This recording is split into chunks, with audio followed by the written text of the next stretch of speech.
지난 한 주간 잘 지내셨습니까? 벌써 5월 달이 다 지나가고 있는 그런 상황을 봅니다. 다음 달이 6월이 되는데 반년이 그냥 지나가 버리는 것처럼 순식간에 느껴지는 것처럼 알게 되어지는데 시간을 아꼈으면 좋겠습니다.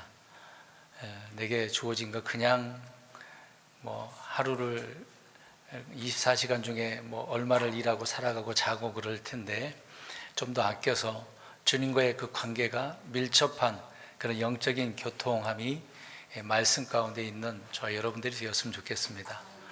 우리 그리스도인들은 주님의 말씀 아니면 살아갈 수가 없어요.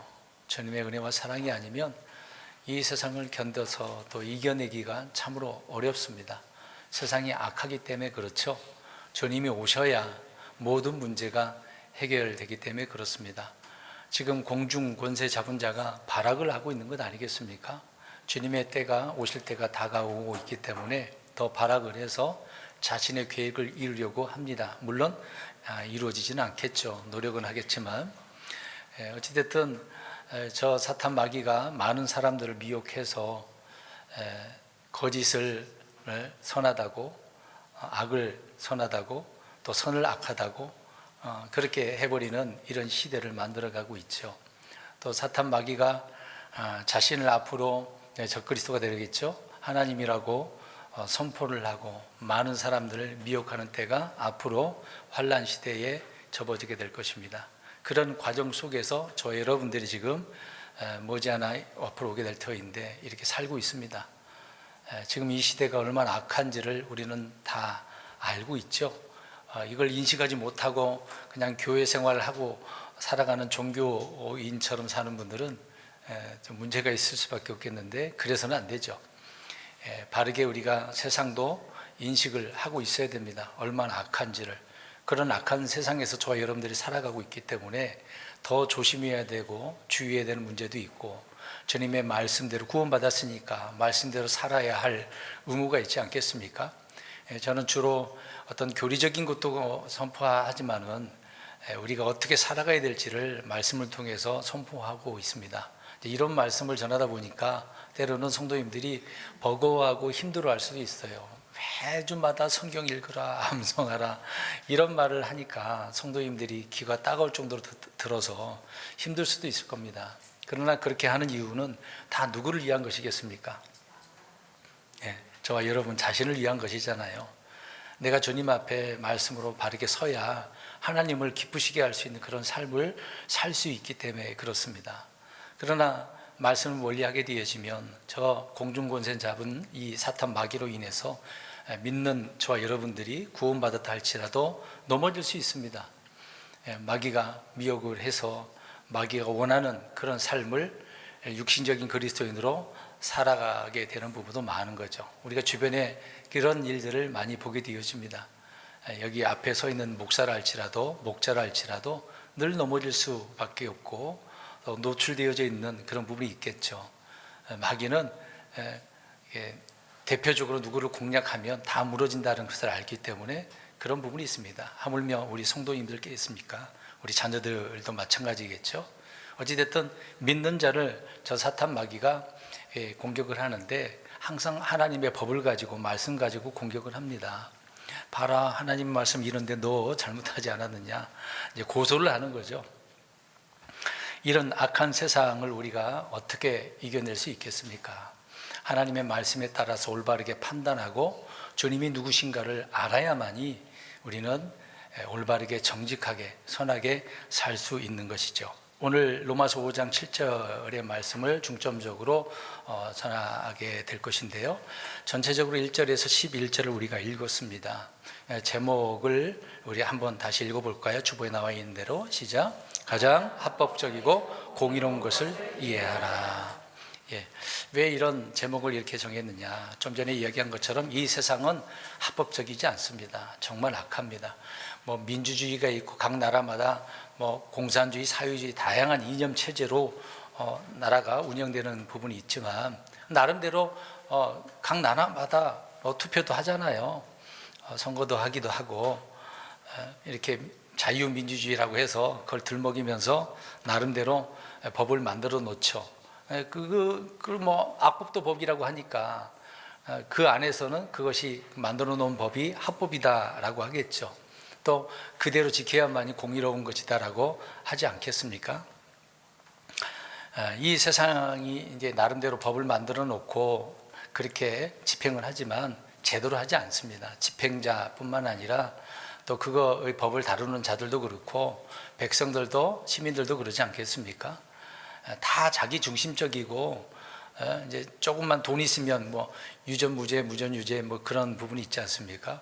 이런 식으로 사회가 굴러가다 보니 세상이 악하다, 말세다 이런 말들이 나올 수밖에 없는 것입니다. 그래서 이럴 때 우리 그리스도인들은 세상을 볼 때는 실망할 것밖에 없잖아요. 그래서 이 세상에서 가장 합법적이고 공의로운 것이 과연 무엇인가? 어렵지는 않습니다. 우리 주님이시고 주님의 말씀이고 우리 예수님께서 하신 일들인 거죠. 오늘 이제 그 한 부분을 우리 성도님들에게 말씀을 드리려고 하는 겁니다. 뭐 우리나라도 그러겠지만 미국을 우리가 보게 되어지면 미국이라고 하는 이 나라는 기독교 나라라고 볼 수가 있겠죠. 그리고 그런 나라로 일컬어진 나라긴 합니다만은 또 이 나라가 또 종교적인 자유가 허락된 부분이 있잖아요. 가장 발달이 되어져 있고 보장되어져 있는 그런 나라이긴 합니다. 그런데 그 겉만 보면 좋아 보이는 거잖아요. 더 그 안에 들어가게 되어지면 문제는 미국에서요 참 심각합니다. 특히 이제 공공기관, 대학 같은 경우에 일반 어린 뭐 학생들 그 학교에도 그렇겠죠. 특히 대학에서는 안 좋은 음란하는 그런 성인 영화 같은 걸 보는 것은 뭐 자유예요. 뭐라고 하지는 않아요. 근데 그런 공공기관 대학에서 또 성경을 보는 것, 어떤 성경적인 그런 영화를 보는 것, 이건 불법입니다. 미국에서는 그래요. 물론 각 주마다 좀 다른 면이 있겠습니다만은 또 어떤 주는 마약을 허락하잖아요. 근데 어떤 성경이 말씀을 영적인 양식이라고 할 때 그런 기관에서 공공기관에서 말씀을 먹는 거 읽는 거 불법이라는 겁니다. 학교에서 뭐 어떤 사상을 외치든 어떤 책을 사든 뭐 잡지를 사든 자유에 뭐라고 하지 않습니다. 그러나 설교하는 거, 거리 설교하는 것뿐만 아니라 학교에서 말씀 선포하는 거 이거 불법입니다. 희한하지 않아요? 그리고 자기가 뭐 어떤 안 좋은 영화를 본 거 나름대로 학교에서 이야기하는 것은 자유지만 성경 이야기하는 것은 불법입니다. 선생이 몇 마디 성경적인 예를 들어서 이야기하잖아요. 그것도 고소하면 바로 잡혀가게 되어지는 것이죠.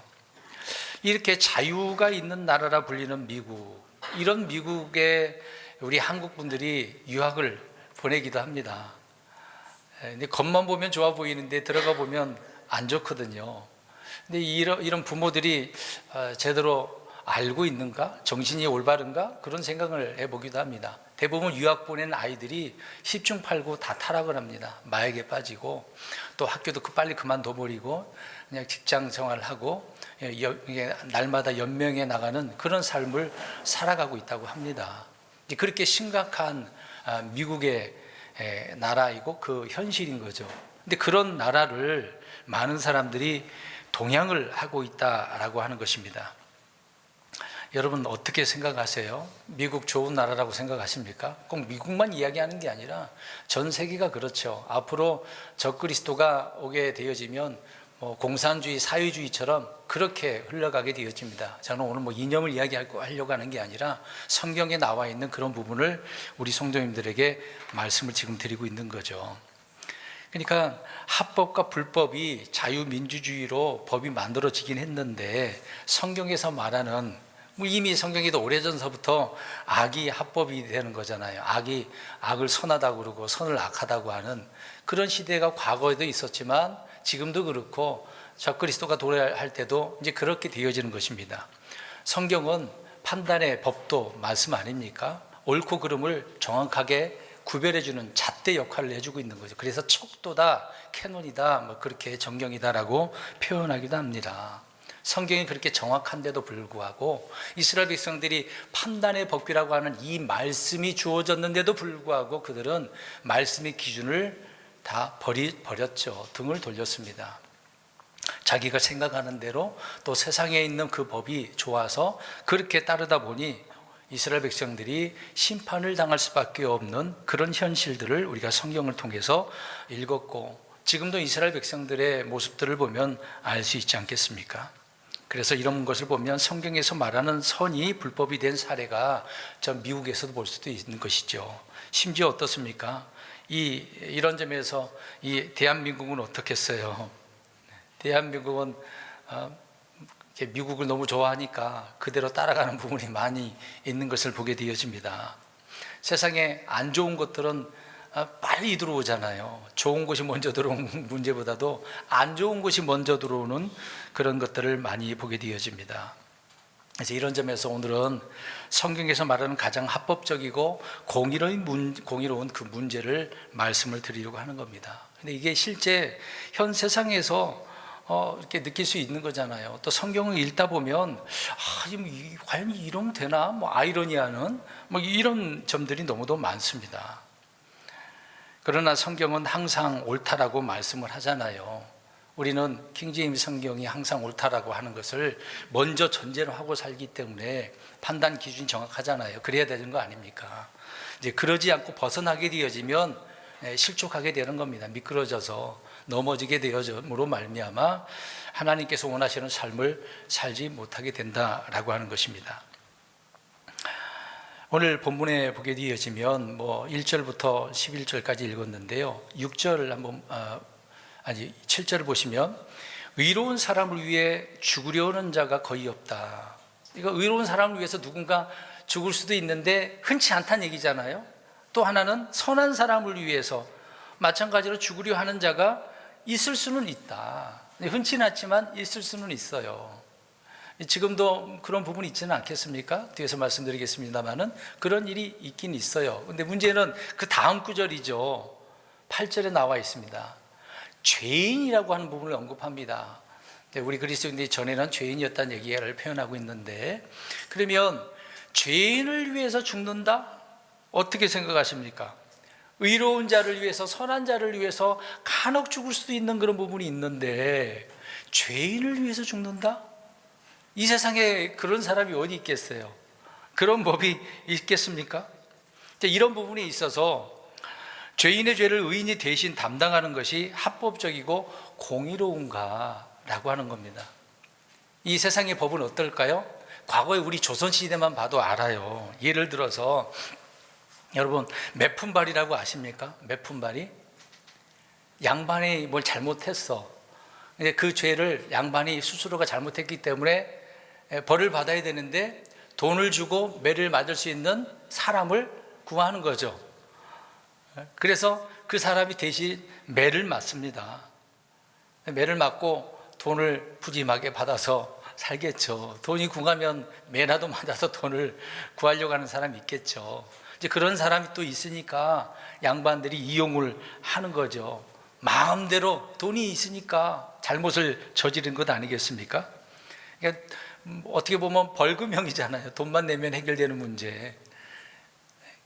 그래서 많은 말들이 나올 수밖에 없는 겁니다. 지금 이 시대에 우리 한국이나 미국이나 어느 나라든 이런 부분이죠. 누군가 살인을 했어. 예를 들어서 살인을 했는데 다른 사람이 그 사람을 대신해서 형을 받도록 허용을 합니까? 법은 모르시나요? 누가 사람을 죽였는데 다른 사람이 대신 죽었다고 해서 그렇게 할 수 있냐고요? 그렇게는 할 수 없어요. 반드시 누가 그랬는지를 찾아내서 그 사람을 보라는 거지 다른 사람을 대신 그렇게 해서는 안 되는 거죠. 만약에 그렇다고 한다면 그 정의와 공의가 제대로 집행되지 않는 것이죠. 조선시대로 삽니까? 그래서 흔히 헬조선 그러잖아요. 그러나 대부분의 나라의 민법에서는 이런 면에 있어서 다른 면으로 대속을 합법으로 인정한 면이 있습니다. 간단한 예로 아들이 가족 중에 누가 이제 빚을 졌어. 그러면 그 빚을 대신 누군가는 갚아줄 수 있잖아요. 부모라든지 친구라든지 아니면 가족 중에서 대신 이것을 갚아주게 되어지면 그것을 불법이야, 불의야, 잘못된 거야 그렇게 말하지는 않잖아요. 오히려 야 선하다, 훌륭한 일을 했다, 대단하다 그렇게 칭찬하지 불법이라고 하지는 않는다라고 하는 것입니다. 뭐 사람을 죽여놓고 그런다면 문제가 되겠지만, 예를 들어 이제 빚에 대한 부분이라고 한다면 그렇게 이해가 되겠죠. 이제 그러면 내가 죄를 지었는데 예수님이 대신 매를 맞고 죽임을 당한 것 어떻습니까? 오늘 말씀대로 합법적이에요? 정말 또 공의로워요? 아니면 반대입니까? 어떻게 생각하세요? 이런 부분을 우리는 법적으로 생각해 보지 않았죠. 그냥 예수님이 나를 위해서 내 죄를 제거해 주기 위해서 십자가에 죽으셨어. 이제 간단한 이제 구원에 대한 은혜니까 내가 그걸 믿고 구원받았으면 감사한 거잖아요. 근데 이것이 법적으로 따진다면 세상에서는 안 좋게 얘기할 수도 있고, 이건 불법이야, 죄인을 위해서라는데 어떻게 죄인이 그 사람이 벌을 받아야 되는데 다른 사람이 벌 받아? 이건 옳지 않아, 그렇게 얘기할 수도 있잖아요. 근데 우리 주님이 대신 저와 여러분들을 위해서 매를 맞으셨어요, 안 맞으셨어요? 그걸 고난당했다고 그러잖아요. 죽임을 당하셨습니까, 안 당하셨습니까? 당하셨잖아요. 이걸 사실 정말 믿으십니까? 네. 근데 이 부분이 합법이에요, 불법이에요? 왜 대답을 못 하세요? 어렵습니까? 합법이니까 저와 여러분들이 구원받아서 이렇게 있죠. 합법이죠. 합법입니다. 왜요? 창조주 하나님께서 그렇게 자신이 지은 사람을 위해, 그 사람의 죄를 위해서 대신 죽어주신다는데 그게 합법이죠. 의로운 것이죠. 우리 성경 한번 봅니다. 오늘 본문의 말씀 다시 한번 읽어볼게요. 7절 시작. 의로운 사람을 위해 죽으려 오는 자가 거의 없고 또한 선한 사람을 위해 감히 죽으려 오는 자가 혹시 있을 수 있지만, 네. 현실에서 간혹 다른 사람의 죄, 여러 사람의 불법을 홀로 담당할 채 감옥 가거나 죽음으로 덮는 경우가 많아요.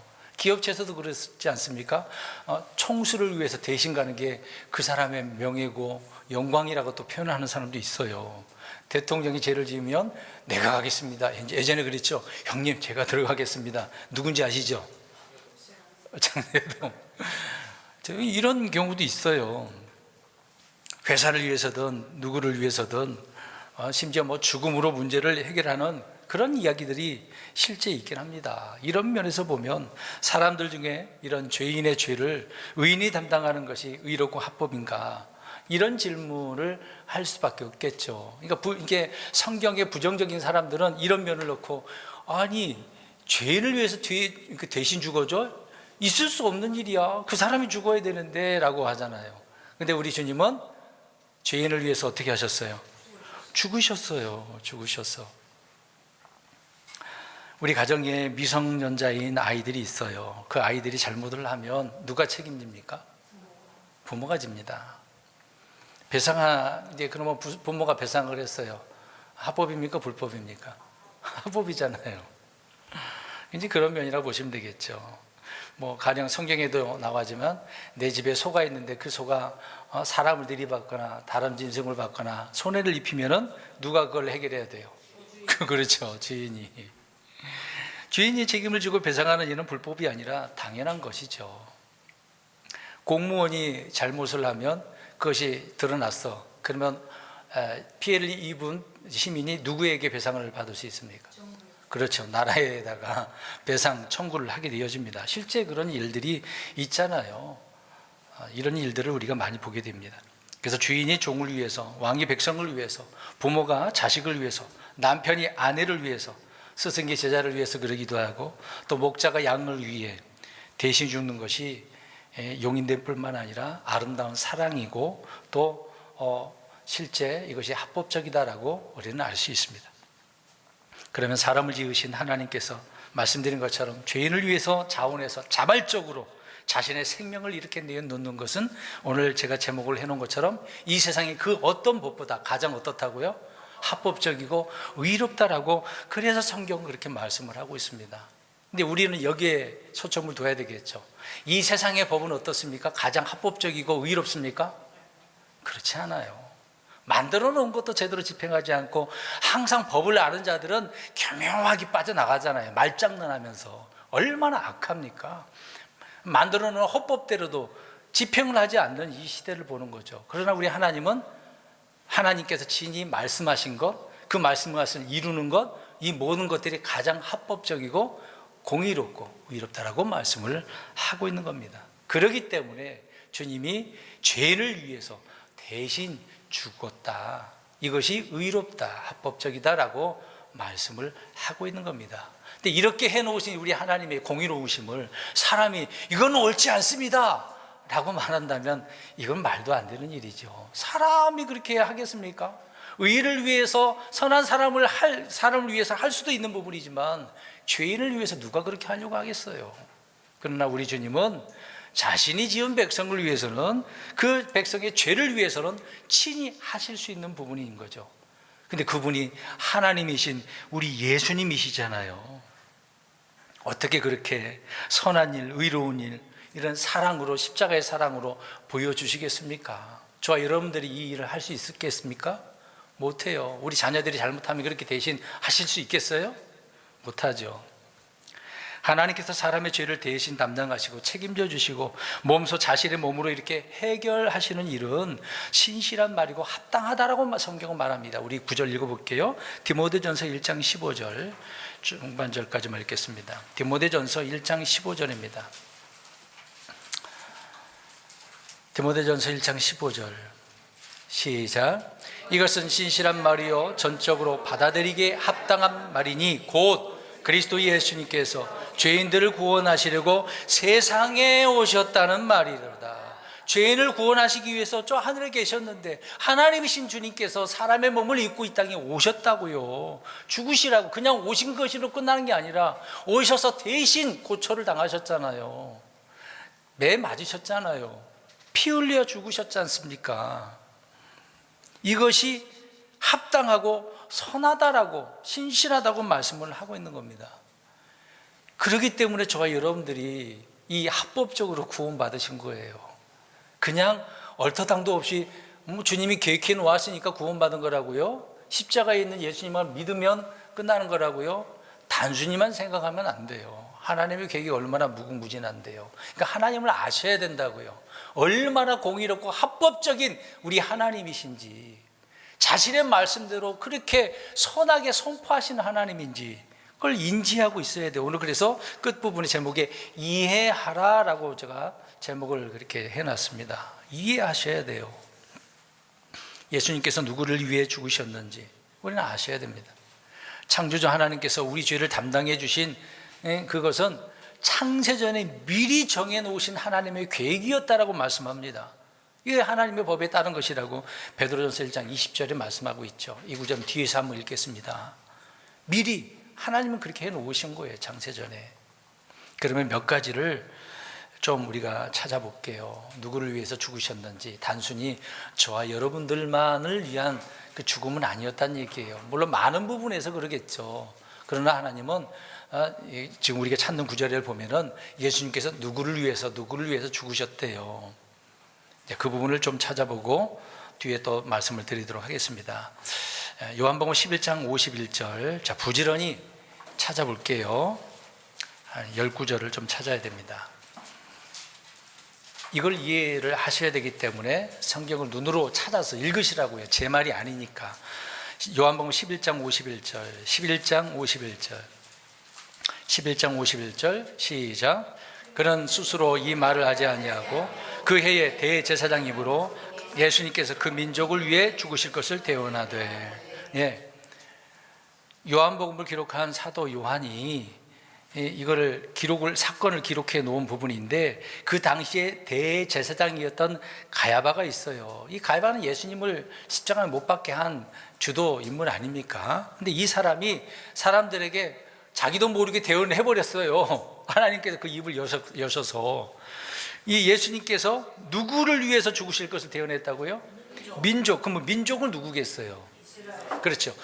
단수면 이스라엘이고 복수면 세상 민족 나라들을 이야기하고 있는 거겠죠. 이스라엘을 위해서 주님께서 죽으셨어. 1차적으로 보면 그러는 거죠. 민족이라고 그랬습니다.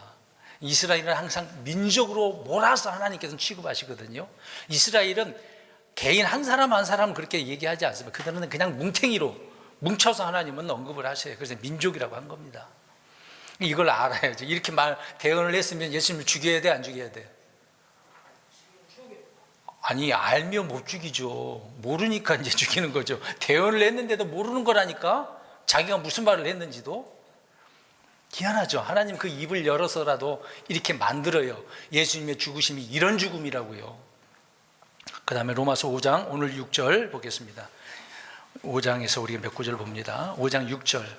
예수님은 하나님의 뜻대로 살지 않는 그런 사람들을 위해서 죽으셨대요. 이게 불경건한 그런 사람들인 거죠. 5장 6절, 로마서 5장 6절 시작. 우리가 아직 힘이 없었을 때에 그리스도께서 정해진 시기에 하나님의 뜻대로 살지 않는 자들을 위해 죽으셨느니라. 이제 우리라고 그래 표현하니까 믿는 우리가 과거에 그랬다는 얘기예요. 하나님을 따르지 않았어. 불경건하게 우리가 살았어요. 거룩하지도 않고 하나님 없이 그렇게 살았단 말입니다. 그럼에도 불구하고 우리 예수님께서는 정해진 시기에 저와 같은 분들을 위해서 하나님의 뜻대로 살지 않은 우리들이지만 우리들을 위해서 죽으셨다라고 이야기합니다. 우리는 생각지도 못했잖아요. 물론 2000년 이후에 저와 여러분들이 예수를 믿었다고 볼 때 우리랑 뭔 상황이 있었다고, 우리를 위해서까지라도 죽으셨대잖아요. 감사한 일 아닙니까? 이런 죽으심인데, 이런 의로움과 합법적인 공의로운 죽음을 성경은 말씀하고 있는데 왜 우리는 이런 주님을 제대로 이해하지 못하고 있습니까? 세 번째, 로마서 5장 8절을 보겠습니다. 우리가 죄인이었을 때 죄인을 위해서 죽으셨대. 시작. 우리가 아직 죄인이었을 때에 그리스도께서 우리를 위해 죽으심으로써 하나님께서 우리를 향한 자신의 사랑을 당당히 제시하는. 아직 죄인이어서 구원받지 못했어. 그럼에도 불구하고 죄인을 위해서 주님께서는 어떻게 하셨어요? 죽으셨어요. 이게 하나님의 말씀, 그 선포한 예언의 말씀이잖아요.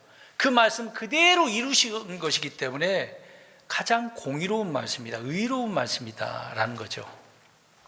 그래서 당당히 자신의 사랑이 어떤 것인지를 죽으심을 통해서, 십자가를 통해서 보여주신 거잖아요. 이 십자가의 사랑을 기억해야 되는 겁니다.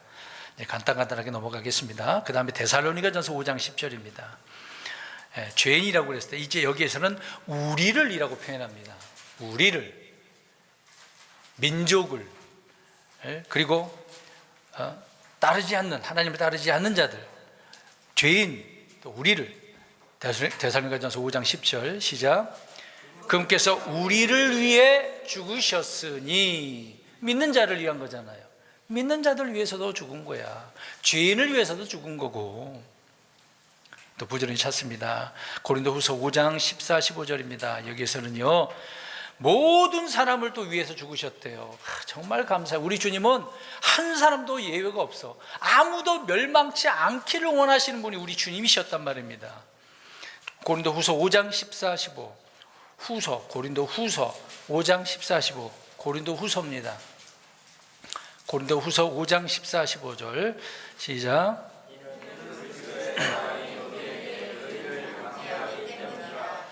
우리가 이같이 판단하노니 곧 한 사람이 모든 사람을 위해 죽었으면 모든 사람이 죽었느니라. 그분께서 모든 사람을 대신하여 죽으신 것은 살아있는 자들이 이제부터는 자기 자신을 위해 살지 아니하고 자신들을 대신하여 죽었다가 다시 일어나신 분을 위해 살게 하려 하심이라. 한 사람이 모든 사람을 위해서 죽었어. 근데 한 사람이 죽었는데 모든 사람도 죽었어. 저희 여러분들이 십자가에 다 어떻게 했다고 그랬어요? 죽었어. 또 죽어 있는 상태죠. 죽었어요. 그래서 우리는 죽었지만 우리 주님을 통해서 다시 살아난 자들이란 얘기죠. 여기서 포인트는 한 사람이 모든 사람을 위해서 죽었대잖아요. 한 사람도 예외가 아니라 모든 사람이, 앞으로 태어날 사람까지라도 하나님은 이런 죽으심을 우리 예수님을 통해서 보여주셨던 거죠. 이런 공의롭고 의로운 죽음인데 얼마나 합법적입니까? 말씀대로 이루신 거잖아요. 이것이 불법이라고요? 믿어지지 않는다고요? 말도 안 돼. 어떻게 그렇습니까? 얼마나 하나님의 말씀을 가볍게 여기고 내 의가 앞서며 그러겠습니까? 내가 얼마나 교만하면 이런 말씀들이 안 믿어지겠습니까?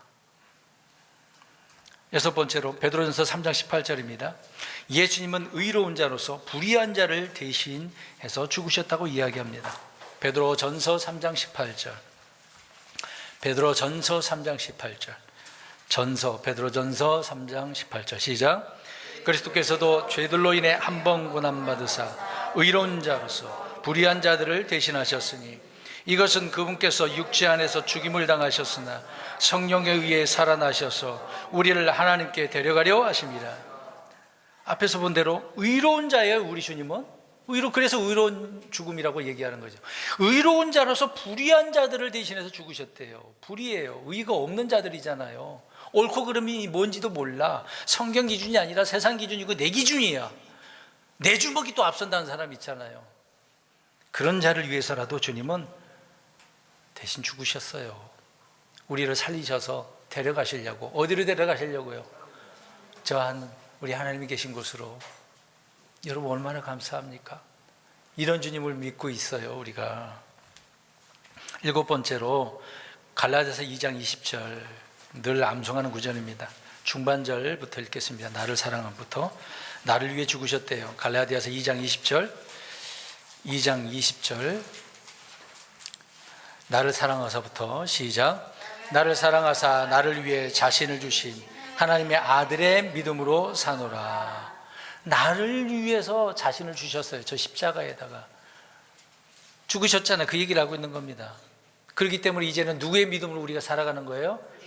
예, 하나님의 아들이신 예수 그리스도의 믿음으로 사는 거예요. 내 믿음으로 사는 게 아닙니다. 이제는요, 저희 여러분들이 예수를 믿는 거지, 믿어서 예수님의 믿음으로 구원을 받은 거지 내 믿음으로 구원받는 건 아니에요. 주님의 믿음으로 살아가는 거예요. 8번째로 에베소서 5장 25절. 에베소서 5장 25절 찾으세요. 많이 찾아서 죄송합니다. 이 부분을 찾고 오늘 제목을 말씀드린 대로, 오늘 본문의 말씀대로 왜 주님의 죽으심이 합법적이고 의로운지를 알아야 돼. 이 세상은 불법이잖아. 법이 없잖아요. 에베소서 5장 25절 그리스도께서부터 읽습니다. 시작. 그리스도께서 또한 교회를 사랑하사 교회를 위해 자신을 주신 것 같이 아멘. 교회를 위해 주셨대요. 주를 믿는 자들이 교회잖아요. 저 여러분들 교회를 위해서 죽으셨어요. 감사하죠. 이 건물이 아닙니다. 이 평택진리 침례교회를 위해서 죽으셨다는 것은 말도 안 되는 거죠.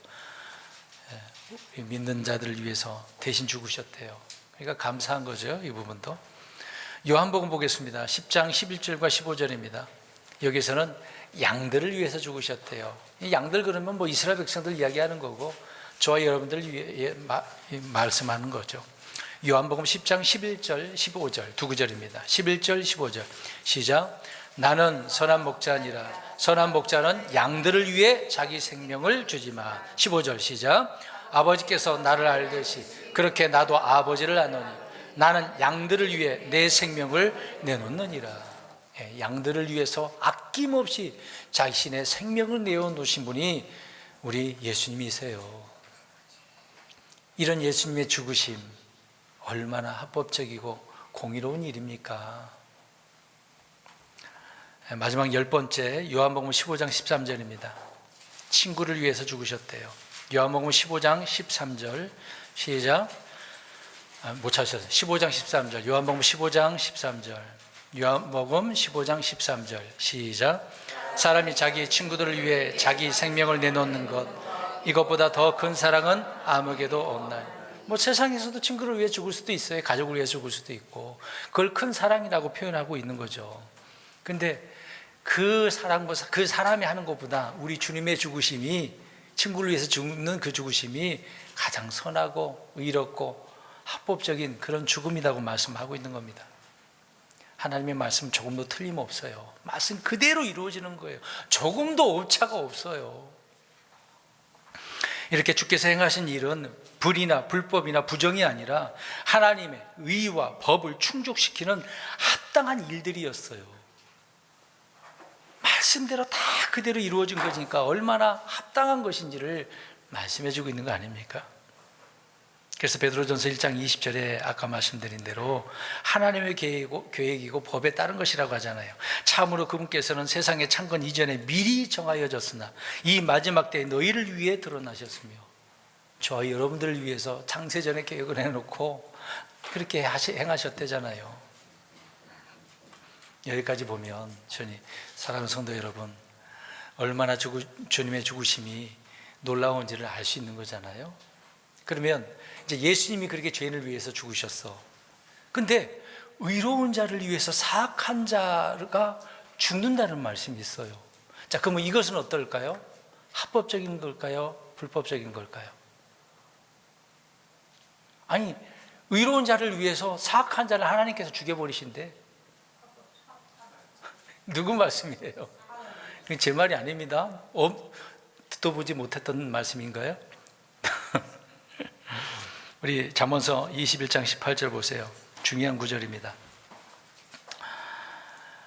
좀 오늘 로마서에 있는 말씀과 반대적인 말씀이지만 이 말씀도 합법적인 거예요. 사악한 자가 의로운 자를 위해서 대신 대속물이 된 그런 말씀이 있어요. 21장 18절 계속 펴놓고 계세요. 21장 18절 시작. 사악한 자는 의로운 자를 위한 대속물이 되고 범법자는 올바른 자들을 위한 대속물이 되리라. 아멘.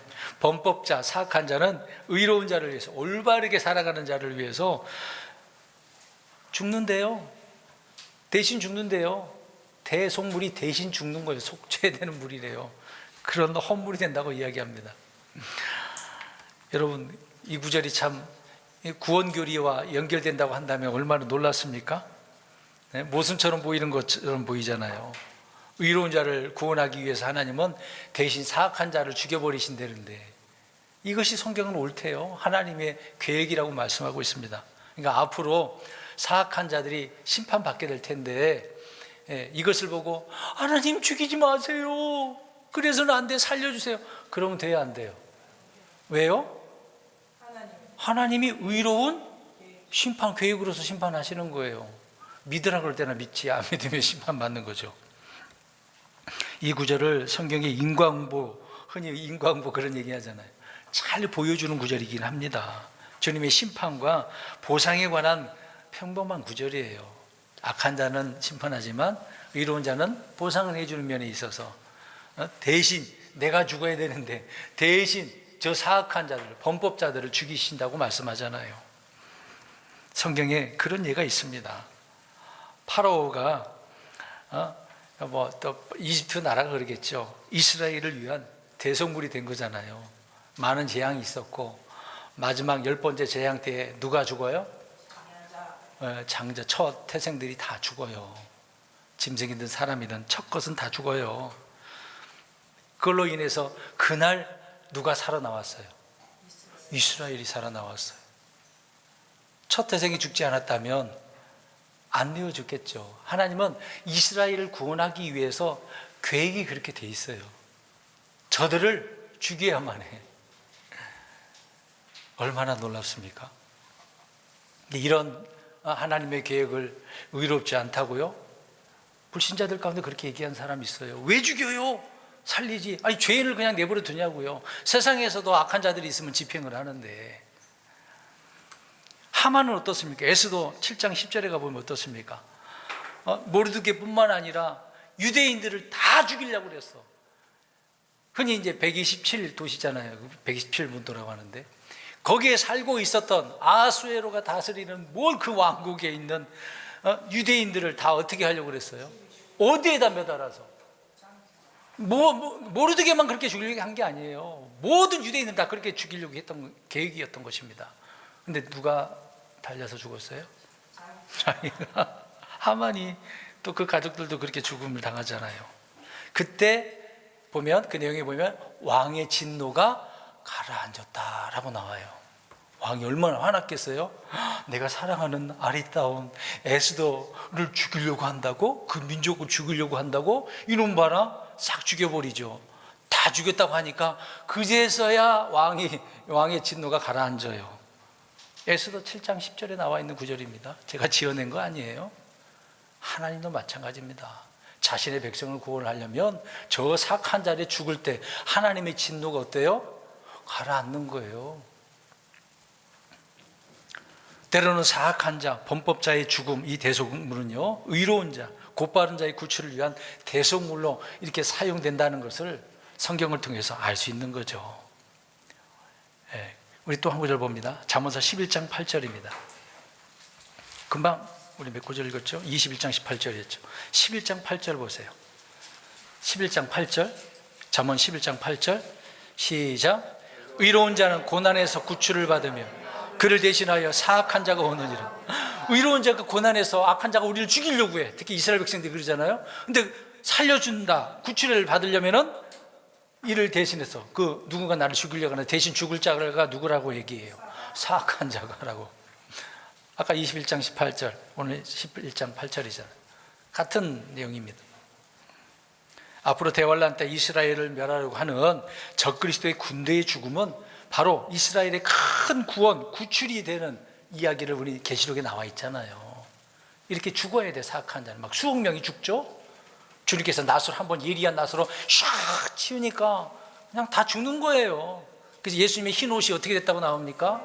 붉게 됐다고 나오죠. 포도즙 틀을 밟으면, 그 안에 있는 걸 포도즙들을 다 밟으면 튀어나온 것처럼 그런 심판이 나가보세요. 그렇게 된다고 이야기합니다. 이 부분에 대한 구체적인 명확한 말씀을 이사야 43장 3절 4절을 보겠습니다. 마지막 구절입니다. 아주 핵심적인 부분이에요. 금방 21장 18절 읽었잖아요.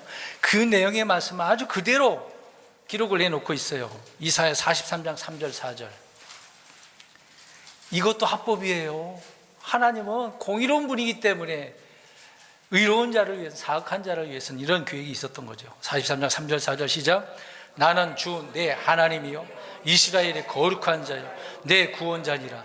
내가 이집트를 내 대속물로 주었고 에티오피아와 스바를 너를 대신하여 주었노라. 너는 내 눈앞에서 귀중함으로 존귀한 자였으며 내가 너를 사랑하였으므로 내가 너 대신 사람들을 내주고 백성들을 내주어 내 생명을 대신하게 하리니. 아멘. 하나님이 이렇게 말씀하셨네요. 대언자를 통해서. 하나님은 이스라엘 백성들을 살리시기 위해서 누군가를 대속물로 죽이셨대요. 하나님의 진노를 가라앉히는 거죠. 내 백성을 괴롭혀? 내 백성을 타락하게 만들어? 가만두지 않는 거죠. 오늘날 이 악한 세상, 악을 선하다 그러고 선을 악하다 그러고 그런 사람들 하나님께서 내버려 두겠습니까? 지금 잠잠하게 계시는 것 같죠. 때가 되면 그들을 다 어떻게 해버리시는 거예요. 오늘 이 말씀처럼 대신 저와 여러분들을 위해서 죽여요.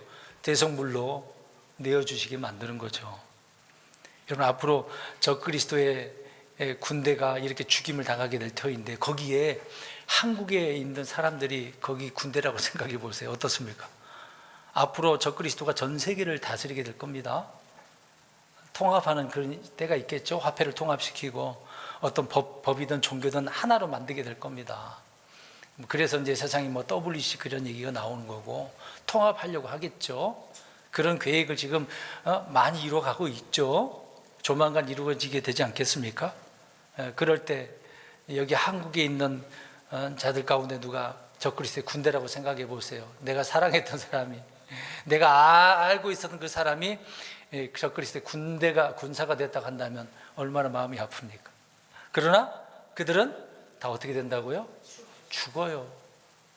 그때 가서 우리 하늘에 있겠지만 아파하지 마세요. 잘 죽은 거죠. 죄송한 이야기지만. 이렇게 얘기하면 저를 목사님 어떻게 저런 말을 해? 할 수도 있어요. 근데 이건 제 말이 아니잖아요. 성경이 말씀하고 있는 거 아닙니까? 죽지 말라고 지금 그렇게 얘기하고 있는데 죽고 싶으면 무슨 짓을 못 하겠습니까? 믿어야죠.